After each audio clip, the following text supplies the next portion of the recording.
right, Brian, let's go. What's up, guys? Welcome back to the garage, man. As you guys can see, we're back at home, and we're back here trying to take care of everything that we need to take care of as far as the car, house, family, and pretty much everything else that goes along with it, man. Getting into this video, guys, I'm really just doing a lot of talking. I'm not doing any work. Honestly, I just wanted to give you guys a little bit of feedback of everything that happened this past weekend, man. But first, I really need to start off by saying huge shout out to Dana for just being there for track support for us. Unfortunately, he did suffer a broken transmission doing his launches, and not his launches, but doing his third gear pulls when you got a freaking runway right ahead of you. And he gets very antsy, and he always loves doing that. He's done it before, and unfortunately, the transmission suffered some injuries, but he was still there on good spirits. He was there helping us on the track side and giving us a lot of pointers on things to do and how to do things. Getting into it, first start off by saying that without him, I don't think the times that I put down and the way the car performed really would have been any better. It probably would have been worse, in all honesty. Him teaching me and showing me basically do a third gear burnout because it is K series. I need to warm up the tires; they're brand new, etc. It helped me out a lot, and it helped me fix a lot of mistakes that I was doing. Unfortunately, things still happened, and we still ended up pretty much messing up the transmission, which isn't bad. I'm not mad about it. I'm not pissed. I'm not bummed. I'm bummed that I lost the elimination, but at the end of the day, my car still drove off the trailer, and I was able to park it back in my garage. And there's really nothing I can say because the car performed very, very, very well and didn't give me no issues whatsoever. It did what it had to do, and I'm extremely satisfied the way it performed in front wheel drive. It probably would have been better. I would have loved to have had it all wheel drive, but with the circumstances of the diff, we sucked it up, we figured it out, and we ended up going racing still, and we were at least still able to have fun. I'm happy that I was able to experience it with my little brother, the homies, just chilling, vibing out, having a great time, and learning this damn car. Front wheel drive, all wheel drive, whatever it is, I just want to learn it, and I want to have seat time. And I'm grateful that I was able to do that. And huge shout out to my brother, man, because we were all there having fun, just like I said, vibing out and just chilling, man.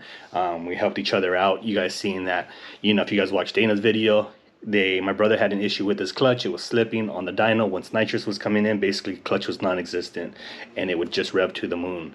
So Dana and him ended up swapping out the clutch when I had to go look for slicks because I was supposed to test some 13-inch slicks, but unfortunately things didn't work out and I wasn't able to test them beforehand. I did have those 15-inch wheels that I ended up buying before, and I ended up just finding slicks for those, and I ended up running it. It would have been better probably on 13-inch, but with my brake setup, even testing the homie Caesar's slicks at the track, his 13s, I wouldn't have cleared. Maybe with the spacer or something like that, but I really highly doubt that. At the end of the day, car performed very well, and I'm extremely happy with it. Broken trans or whatever, messed up trans, it still goes into gear. It just has a little bit of trouble, but I'm not mad at it. Going into it, you've seen that I did my first pass on front wheel drive, heating up the slicks, and I did a 12.2 still letting off at the line in the middle of the track just because it was pulling me over to the shoulder and I didn't want to go into a wall. A lot of cars did crash or did mess up, and I didn't want to be one of those vehicles going into a wall. So my nerves kicked in. I let go, went back into it, and let go again at the end because it did the same thing. It did it a few times, a few runs, and but every single time my reaction time got better and my time got better. I managed to keep hold of it as we were going. We made 2 passes on test and tune, which was Saturday, and then on Sunday of IFO at Famoso, I ended up doing 3 passes, 4 passes with the eliminations. The first 2 passes times were getting better. I ended up clocking in a 12 or 11.557. That was my quickest pass, and that was the first pass of the day of IFO, which made me go into qualifications or to eliminations. The second pass, I went in there to see if it could keep it consistent, and unfortunately, the car picked up at higher speed because it's boost by gear, and it kind of bringing me into the wall, and I let go of the gas and I coasted in because, again, I didn't want to go into a wall, especially with this car. And then come to find out, I ended up making it to eliminations, and eliminations, things would have went a lot better if second gear would have kicked in and third gear wasn't so much of an issue. You guys weren't able to see it in my video because it was so far up close on my phone. When I did the burnout the first time, I ended up putting in third gear and it wouldn't do a burnout. So I ended up reversing it and doing another gear burnout. So I reversed out of it, went into it, and then I had like a dummy. I ended up putting it in first gear again. I didn't notice that until I watched Dana's video.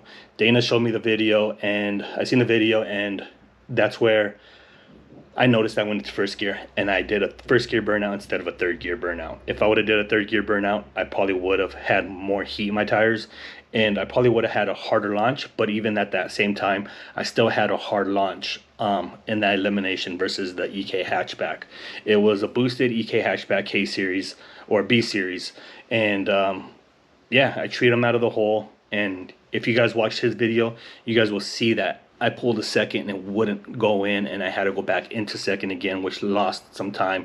He then caught up because as I treated him out of the line, I was already a car ahead of him, so that gear wouldn't let me go in. So I suffered, and unfortunately, I seen him kind of just pass me, and I try to play catch up, man, and I lost. I took the L, and I'm perfectly fine with that. You know, I went to this event not knowing I was ever going to make it into an eliminations, a full interior, full body car, not cut up, not nothing, making it into an eliminations compared to every other single car out there that has one seat, cut up, a cage or whatever, and the car did absolutely amazing, and I'm not mad about it at all whatsoever.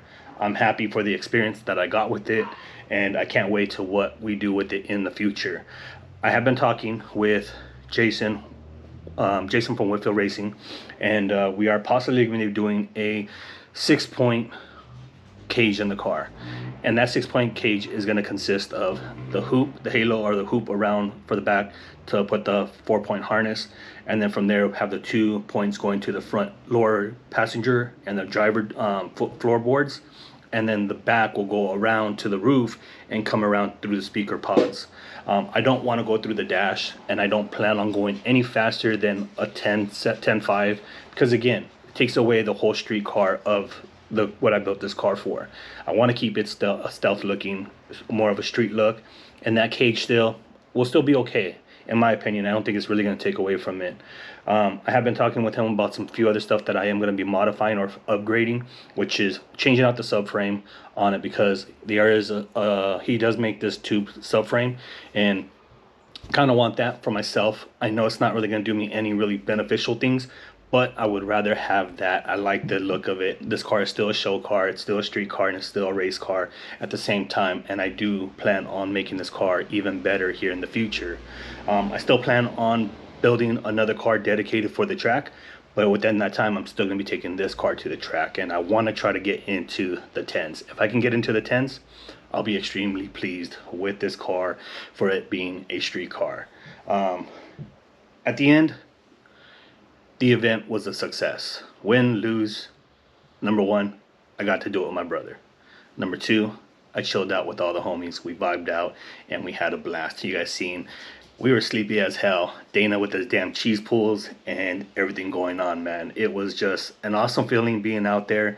No headaches, no none of that stuff. And I'm glad I was able to experience it with people like that. You know what I'm saying? People that enjoy the same passion. Whether it's a 12-second pass that we make, we still hype it up. We're proud of it, and we're not bummed about it. And I can't really wait to do more events in this car and even on another car that we do build. There is going to be something coming up here shortly in the next couple of videos. that I'm actually going to be recording today and showing you guys possibly in a couple of weeks or whatever. Like I said, videos aren't set to how they're supposed to be, basically dropping Tuesday and Thursdays. I'm honestly just going to continue dropping videos whenever I just feel like it, guys. I know these last couple of weeks or this last week or whatever, I dropped them consecutive. It was just because that was in the agenda already. And I really don't want to stress myself out just trying to create content so that way there's still no views or any of that stuff. So at the end, if it gets views, it gets views. If it doesn't, it doesn't. And there's really no rush on my end just to put a video out there to get these views. So yeah, I'm gonna go ahead and leave it at that, man. Hopefully you guys stay tuned for the next couple of videos coming up whenever they come up, and hopefully you guys enjoy those videos, because I'm really gonna be showing you guys parts that come in, and hopefully have everything ready for the next couple of weeks, so that we can tear apart the motor that's inside the car, put the new built motor in once I receive that, and get everything situated so that way we can go make more power and hopefully be all-wheel drive once again. But hopefully you guys enjoyed it. If you guys did, guys, and you guys look forward to the content coming up, please comment down below. Let me know what you guys think, or what you guys thought about all the races that we went to at, you know, Test and Tune and IFO. Let me know what you guys think about my brother's car. And let me just, honestly, man, give a huge shout out to Dana down in the comments, because without him, this wouldn't have been possible, and my times probably would have sucked even bad. But yeah, with that being said, guys, thank you guys for watching. Please comment, like, subscribe, and we'll see you guys when we see you guys. Till next time.